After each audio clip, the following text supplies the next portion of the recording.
આ 1, આ 2, આ 3 અને આ 4 મહાવીર મશીન મેકર વાળા 4 પ્રકારના માવા સોળવાના મશીન લાવ્યા છે. આમાં કરવાનું કાંઈ નથી, બસ તમારે મસાલો લેવાનો છે અને આ મશીનમાં મેકવાનો છે. Fully automatic. તમે આમ લોક મારો એટલે મશીન ચાલુ. મસાલો રેડી.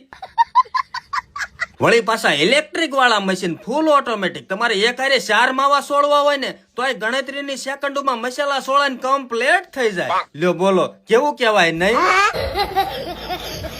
અને હા, વળી પાછું આ મેન્યુઅલ મશીન છે, લાઈટ વગર પણ હાલે અને ઘડીક વારમાં એવો માવો સોળાઈને કમ્પ્લીટ થઈ જાય ને કે પછી એમાં કાંઈ નો ઘટે. એ તો લેટેસ્ટ ન્યૂઝ છે. તો મિત્રો, તમે પાન માવાના ગલ્લા ચલાવતા હોય અને તમારે આ માવા સોળવાનું મશીન લેવું હોય અને તમારી પાસે જો પૈસા ન હોય ને તો મૂંઝાવાની જરૂર નથી, કેમ કે આમાં EMI હપ્તા સિસ્ટમ પણ થઈ જશે. ये बड़ी अच्छी बात कही आप. અને મશીન સિવાય તમને અહીંયા સારી ક્વોલિટી અલગ ડિઝાઇન વાળી દાન પેટી પણ મળી જવાની છે. તો પછી હવે રાહ શેની જોવાની હોય? ડિસ્પ્લે ઉપર મોબાઈલ નંબર આપ્યો છે મહાવીર મશીન મેકર રાજકોટ વાળા. જલ્દી ફોન કરો અને મંગાવી લો માવા સોળવાના મશીન. ફૂલ સ્ટોક અવેલેબલ છે. ફ્રી હોમ ડિલિવરીમાં પણ મળી જાય છે.